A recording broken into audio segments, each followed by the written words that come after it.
Well, hi everyone. About a month ago, I did a video about how the incidences going on with Starliner and the lack of a set return date was no cause for panic, and that things were actually going better than what the media was reporting. And I still stand by that in terms of the available information at the time. And unfortunately, NASA has essentially done a 180 between the July 10th press conference, teleconference, and the one on August 7th, so just last Wednesday. I'm recording this video on Tuesday, August 13th. And the July 10th press conference in essence said, hey, we just need more data. We are running tests at White Sands as well as on Starliner as it's docked with the ISS. We just need more test data. This is a golden opportunity to get this data because once Starliner returns, it jettisons the service module, which is the source of all their issues. So the issues they've had is with these thrusters. A seal gets extruded and it blocks off the flow of propellant. There's overheating issues, which I believe is causing these seal problems. There's helium leaks, which they knew about before launch. And then also now with recent testing, there's excess heat that's building up in what they call the doghouse, which is the unit on the service module that houses these thrusters. So when I say NASA's done a 180, they went from the July conference saying, hey, we just need more data, to the August 7th conference saying, we're making arrangements to come back on Crew Dragon 9 if necessary. So another wrinkle that's developed, and this was reported by ARS Technica a day before this August 7th NASA teleconference, is that Boeing hasn't updated their flight software on Starliner since May of 2022 to permit unmanned undocking from the ISS. So the previous Starliner mission sent a Starliner to dock with ISS and return safely, but it was with a mannequin. The mission going on right now is the first crewed flight test of Starliner.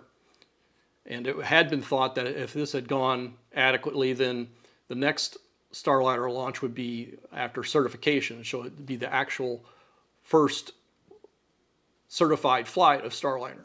So the big question is, did NASA know that this software hadn't been updated and tested recently to permit unmanned docking and re-entry?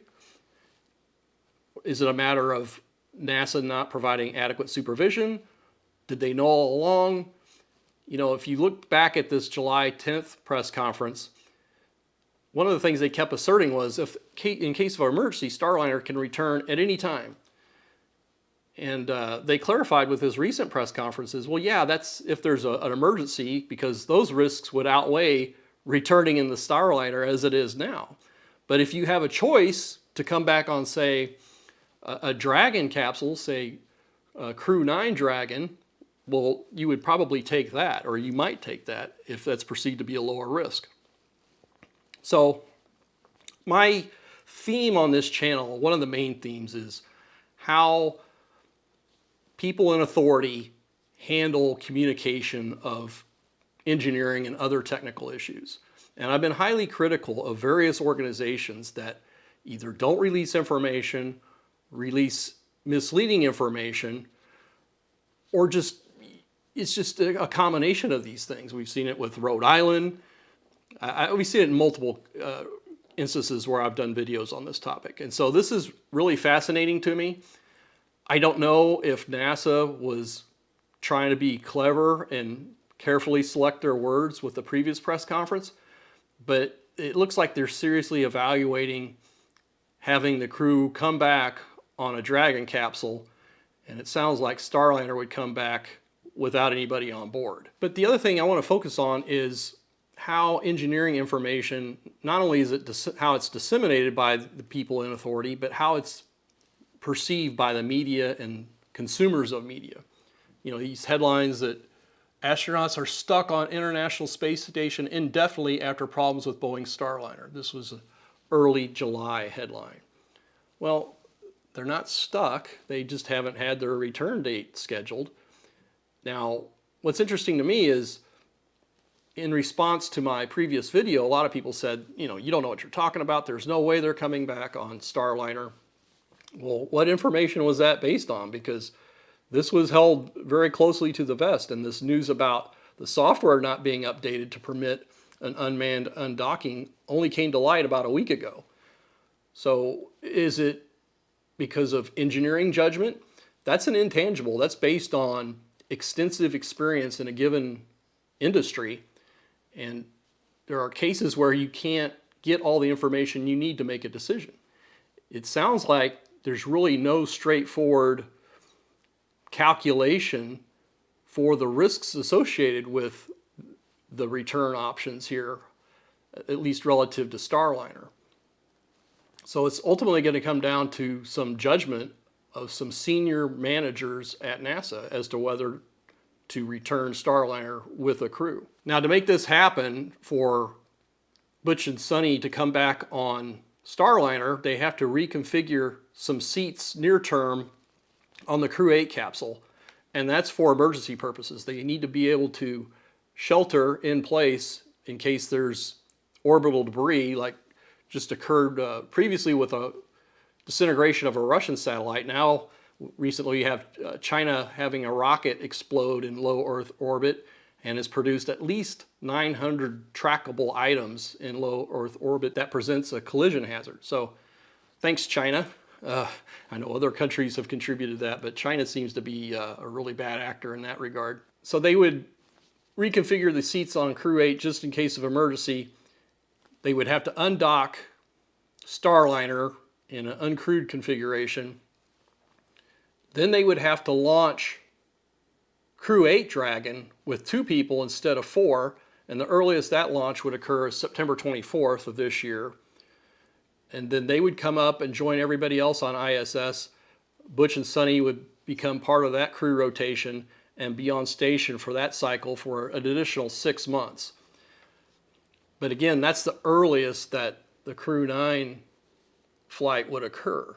Do people tend to believe things because a narrative has been established? And Boeing has a doozy of a negative narrative going on right now. Just a few days ago, the NASA Inspector General released a report on the SLS rocket that's being produced by Boeing. And it was a very damning report, essentially saying that Boeing staff at NASA's facility in Louisiana didn't have adequate training, didn't have adequate experience. There were quality control issues. This is not good relative to SLS. This is not good relative to the overall perception or reality of Boeing's commitment to quality and safety. And of course, on the commercial side, Boeing's got ongoing issues with the door plug issue on the 737. NTSB has railed against Boeing. Even as I'm recording this video, Boeing has been unable to identify which particular workers actually installed this door plug that blew out of this Alaska Airlines flight. So on the bright side, Boeing's brought in a new CEO, Kelly Odert, and he came from Rockwell Collins. He's an engineer. He's going to be basing his operations at the Renton facility at the factory, which is good. He's not going to be hanging out in DC. You know, Boeing previously moved their headquarters from Seattle area to Chicago and then later to Washington, DC area. And it creates a perception that they were doing that so that they could promote lobbying efforts, like getting the FAA to agree to relaxing inspections and let Boeing do it themselves on their commercial airline program, versus focusing on maintaining high quality, high engineering standards. So NASA has to decide whether or not to bring these 2 astronauts back on Starliner or send them back on a Crew Dragon capsule. And this is going to be the biggest decision that NASA management has faced in over 20 years. And there is clearly still institutional knowledge relative to these previous disasters, in particular relative to Columbia disintegration on reentry. So going back to this August 7th teleconference, the key people were Ken Bowersox. He's Associate Administrator for Space Operations. He's a former astronaut. In fact, he was on station at the ISS when the Columbia shuttle disintegrated in 2003. And he was delayed in coming back and ended up having to come back on a Soyuz capsule that had what they call a ballistic re-entry, which is a very steep re-entry that produces up to 8 Gs of acceleration because you get maximum air resistance and braking on the re-entry, and of course quite a hard landing. So speaking of institutional knowledge, we have Steve Stitch, who serves as the program manager for NASA's Commercial Crew Program.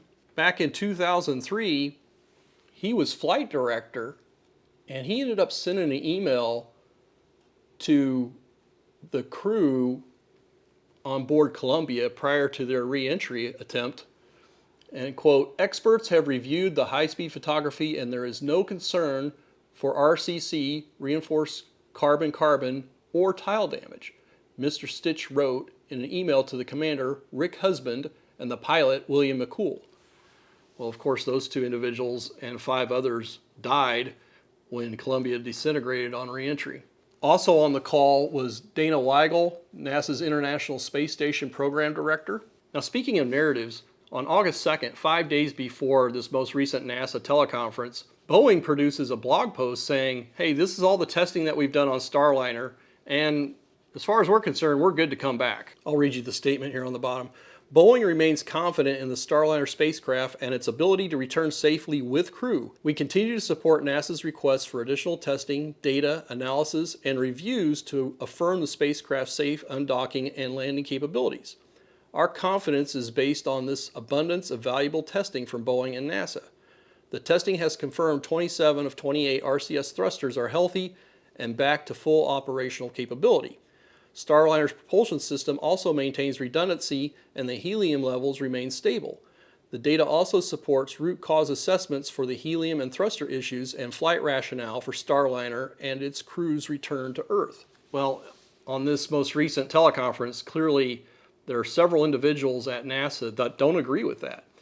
And so at first, before I knew about this blog post from Boeing, I thought, well, maybe there's some people at Boeing that don't want to give the green light on a crewed return of Starliner. But it looks like it's Boeing on one side and NASA on the other, and there may be people at NASA that agree that a return is safe, a crewed return is safe on Starliner, but clearly there are people who think the risk is too great, particularly when they can come back on a Crew Dragon capsule.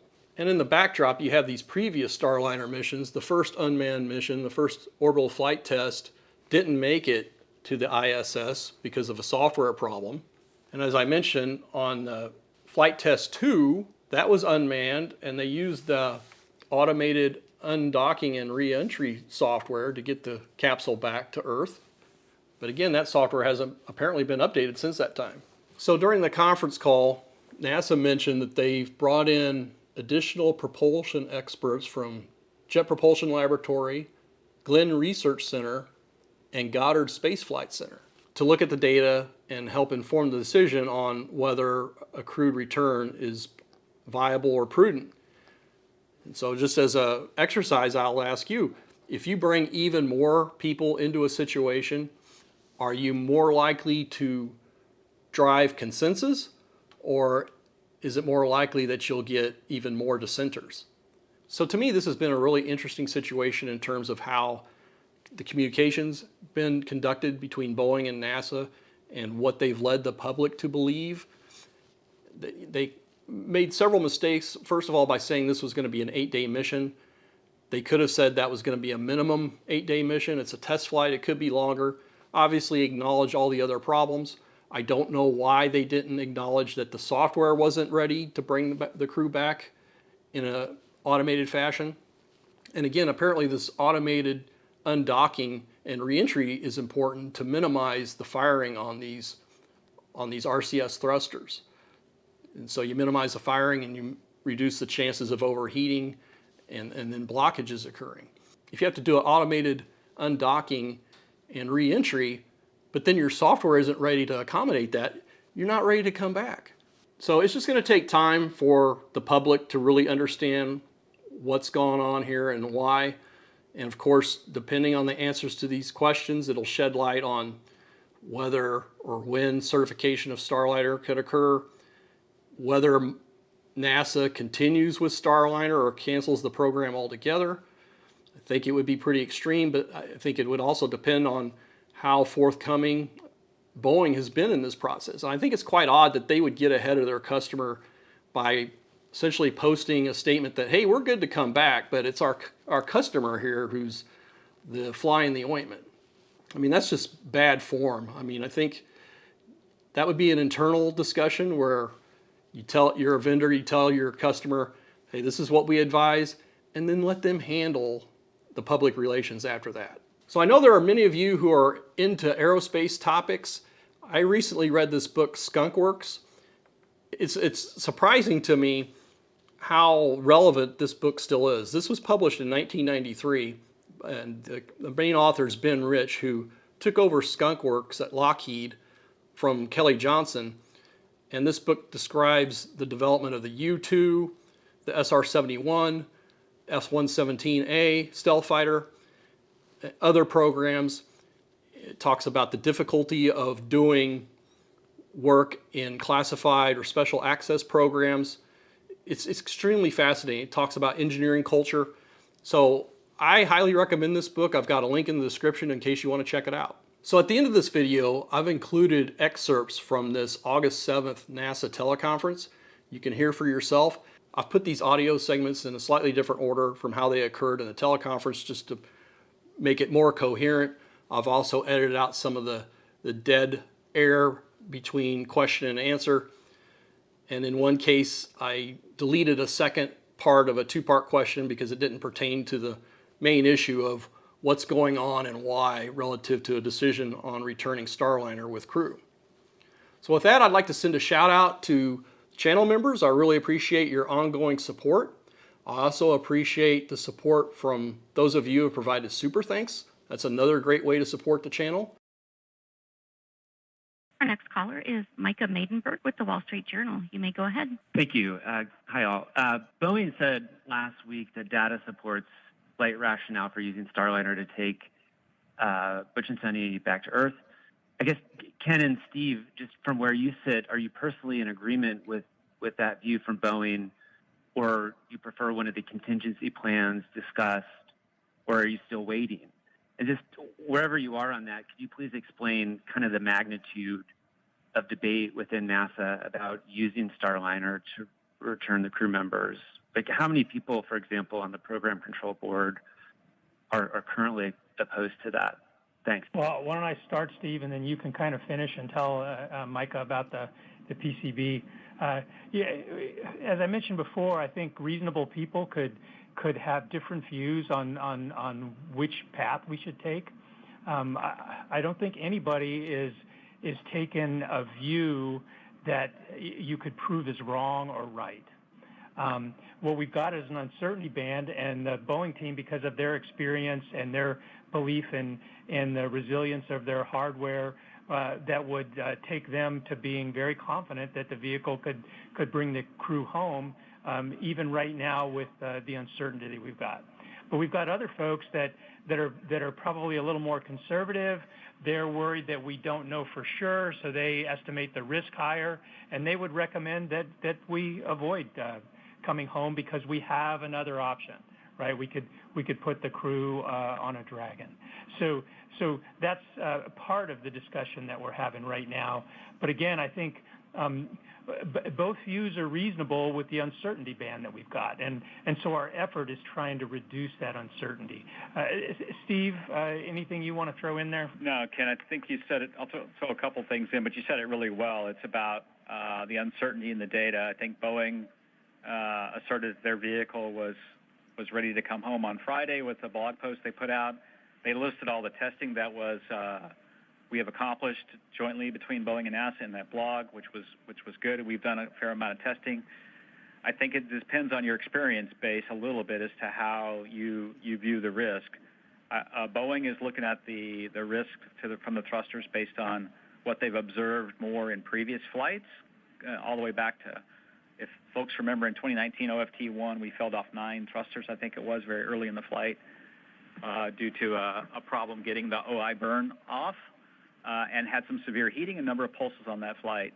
I think Boeing looks at the flight performance on this flight, the flight performance on that flight, and the testing at White Sands and draws some conclusions. I think the NASA community in general would like to understand a little bit more of the root cause and the physics. And then what uncertainty is there relative to the root cause and the physics? I think those are the two different views, different opinions. And, you know, we're trying to work to get a solution for both of those. Yeah, I'll just add a little bit more there, Steve. I think your description was really good. Marcia, we try not to just make decisions based on how we feel about something, right? What we try to do is go in and be data-driven, look very closely at what we've got in the way of data and then and analysis, bring in experts, and try to pin down what our risk is. When we started this mission, it was a test mission. We knew that it potentially had a higher risk than a flight on a vehicle that has more experience, more flights on it, right? So we're at the point now where we see additional risk that's in a fairly broad uncertainty band, depending on how much data and how much understanding you have. You might take a different view of where we are in that risk band. But switching off of our primary path of bringing Butch and Suni home on Starliner causes us to take additional risk in the rest of our mission profile. And so we have to compare all those risks, and we'll weigh all that as we make our final decision. And our next caller is Lauren Grush with Bloomberg. You may go ahead. Hi. Thank you so much. This is for Steve or Ken, kind of following up on Michael's question. I'm just curious, you know, what does the next few weeks look like for you? How is this decision going to get made? And who ultimately makes the call about how Starliner will come home? Yeah, You want me to? You go ahead and explain the process there a little bit, Steve, and then I can weigh in. Yeah, absolutely, Ken. I would love your thoughts. Yeah, we need to basically follow up from the program control board we had, where we laid out data, but we didn't necessarily poll in a way that led to a conclusion, I would say. We have new data coming in. I failed to mention we have brought in extra propulsion experts from across NASA, from the Jet Propulsion Lab, from the Glenn Research Center, and from the Goddard Space Flight Center as well, to help. They are meeting here this week to see if there's some data that perhaps we have missed. They're working in concert with our commercial crew prop team and Aerojet Rocketdyne. So once we get all that data together, we'll have to come to the program control board, see if we've closed all the actions as well from the previous program control board, then take that to an agency flight readiness review, make a recommendation to Ken, and then depending on how that meeting goes, there could be another step with Jim Free and ultimately the administrator. And I'll see if you have anything to add, Ken. No, I think you summarized it really well, Steve. The way it would work is it comes to the flight readiness review. I chair that review. We'll poll everybody, see where we are. I'll state what my position is at that time. If we have dissenting voices out of that meeting, then it can go to the associate administrator, and if there's a desire to go even further, it can go to the administrator. The administrator, though, it's important to understand that the decision-making authority I have is delegated from the administrator. Same thing with the associate administrator, right? The administrator ultimately takes responsibility and has a very important concern and responsibility for the final decision. So he will be involved. Our next question comes from Joey Roulette with Reuters. You may go ahead. Thanks. Just wanted to follow up on Micah and Bill's question for Steve or Ken. Can you kind of quantify the disagreements that the NASA team is voicing during these meetings or the program control board? Like, what number of dissents or disagreements are you having compared to those who are supporting the data, or, you know, in otherwise? Relative to the disagreements, I don't want to, I think the best way to characterize it is the way I said it, right?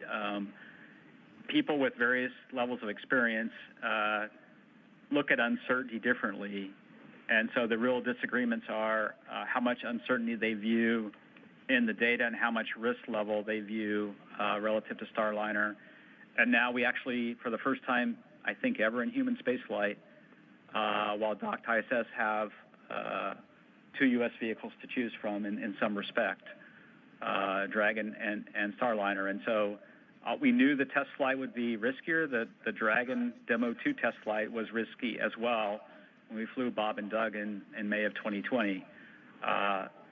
Now that we have had the helium leaks on orbit and we've had the thruster fail off, some in the team don't see that level of risk something that we should entertain. And I think that's where we're having the vigorous debates and discussions at the PCB and then at other levels, trying to gather up the rest of the data that maybe will help bring some other piece of data in that helps lower that uncertainty in their characterization of the risk. Yeah, and just to give you a feel, we don't really count we don't vote, right? We don't go through and do any type of percentage as part of our process. Just one disagreeing voice can be enough, right, to sway the whole team to move a different direction.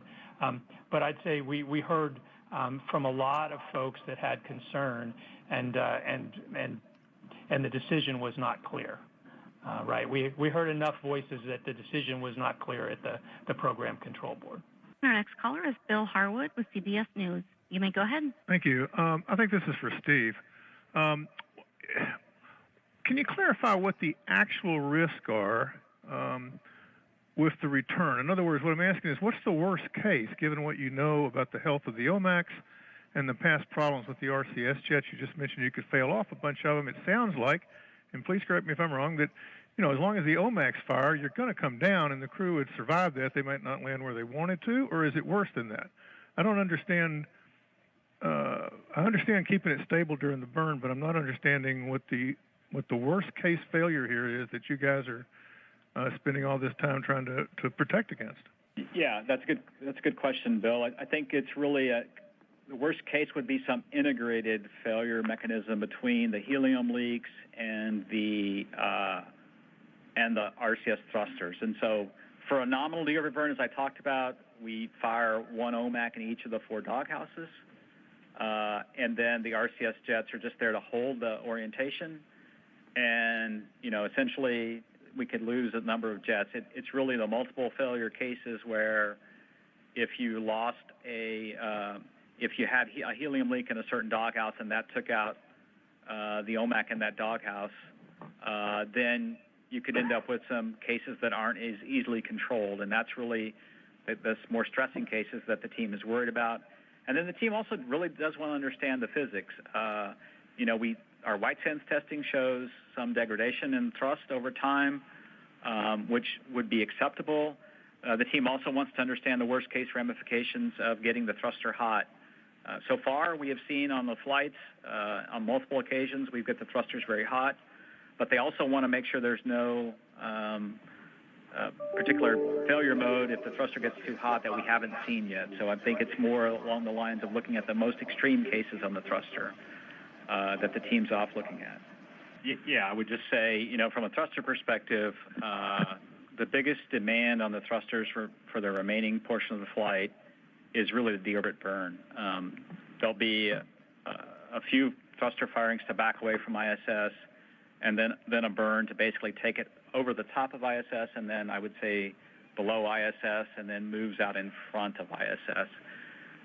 Those firings aren't that stressing on the thrusters. Where we get into the next part of the flight, and again, the heating is not nearly what we saw on the day of rendezvous when the thrusters are firing very rapidly, not only to keep Starliner pointed toward the ISS, but also to fly it up the corridor and into the docking area. But the deorbit burn has a number of firings as the OMAC engines, the orbital maneuvering and thruster control engines, fire for the deorbit burn. 4 of those.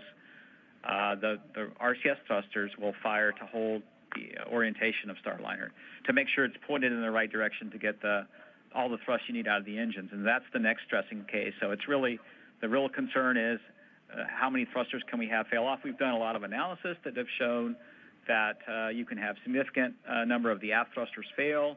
In fact, you could have 4 failures of the aft thrusters, and we would still have great attitude control during the deorbit burn. And then after the deorbit burn, we need to maneuver to an attitude to separate the crew module and the service module. And then for that step sequence, the aft thrusters aren't required at all. Just want to clarify one other thing on the software. The software that's used, whether it be crewed or uncrewed, is the same software, the exact same flight software. What would need to be updated is a specific set of mission parameters, we call them mission data loads, to get into the uncrewed configuration. So the software doesn't have to be changed. The trajectory is the same. It really is on the software side, it's just some contingency mission data parameters in the software that if a crew weren't there, the software could then execute the checking and any response needed in close to ISS. And our next caller is Kenneth Chang with the New York Times. You may go ahead. Hi, thank you. This is for Steve Stitch. Basically, what changed and when and why? I asked you back on July 10th whether there were any contingency plans for Dragon, and you said, quote, certainly we've dusted off a few of those things to look at relative to Starliner just to be prepared. What you described today goes way beyond that. Was that July answer accurate, or when did you decide to actually get these extended plans started? Thank you. Yeah, I think I'd have to go back and look at the timing. We started in early July doing some early planning with SpaceX for some of these contingencies.